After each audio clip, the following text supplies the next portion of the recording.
एक बहुत ही बड़े एवं प्रतिष्ठित प्रतापी गुरु थे जो अपने सभी शिष्यों से बहुत प्रेम करते थे। अपने शिष्यों के हर गुणों और अवगुणों के बारे में उन्हें पता था।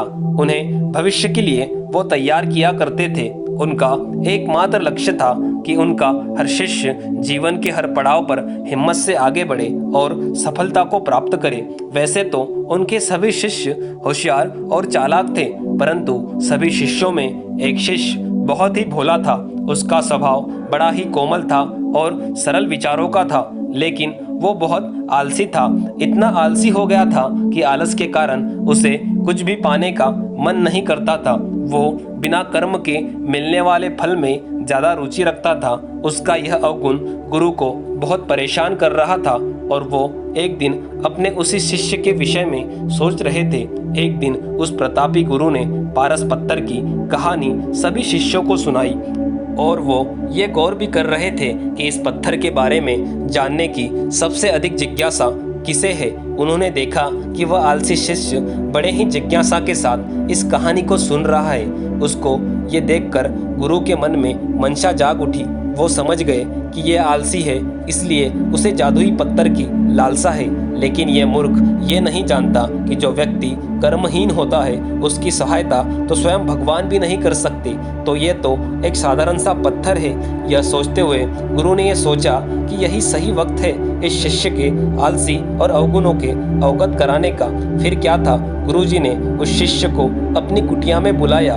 कुछ क्षण के बाद कुटिया के भीतर शिष्य ने प्रवेश किया और गुरु को सर झुकाकर प्रणाम किया। गुरु ने आशीर्वाद देते हुए कहा, बेटा, मैंने आज जिस पारस पत्थर की कहानी तुमको सुनाई, मेरे पास वो पत्थर है। तुम मेरे सबसे प्रिय शिष्य हो, इसलिए मैं तुम्हें वो पत्थर सूर्योदय से लेकर सूर्यास्त तक तुम्हें देना चाहता हूँ। तुम उससे जो करना चाहते हो वो कर सकते हो। तुम्हें जितना स्वर्ण चाहिए तुम इस पत्थर के दिए गए समय में बना सकते हो। यह सुनकर शिष्य का खुशी का ठिकाना नहीं रहा। गुरुजी ने उसे सुबह वो पत्थर ले जाने को कहा। अब पूरी रात शिष्य उसी पत्थर को लेकर व्याकुलता बनी रही। सारी रात वो बड़े बड़े सपने देखने लगा।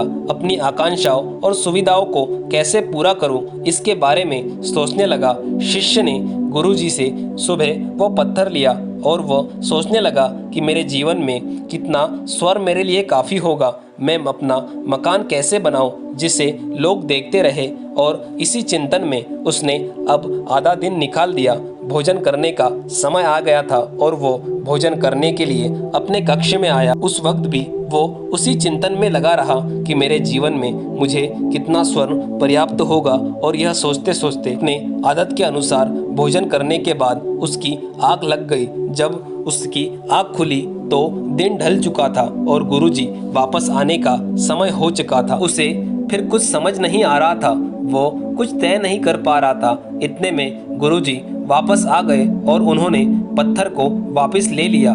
शिष्य ने गुरु से बहुत विनती की, लेकिन गुरु ने एक ना सुनी। तब गुरुजी ने शिष्य को समझाया, आलस व्यक्ति की समझ पर ताला लगा देता है। आलस के कारण तुम इतने बड़े महान अवसर का भी लाभ ना उठा सके। जो व्यक्ति कर्म से भागता है उसकी किस्मत उसका साथ कभी नहीं देती।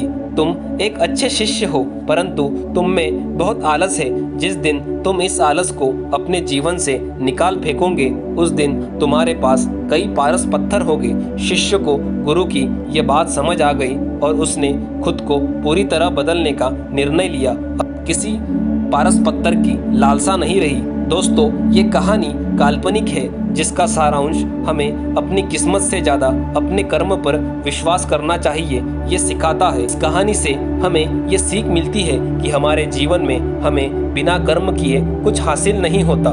दोस्तों, आपको ये कहानी कैसी लगी हमें कमेंट करके ज़रूर बताएं, और इस तरह की और कहानियाँ सुनने के लिए हमारे चैनल को सब्सक्राइब करें और इस वीडियो को लाइक करें। धन्यवाद।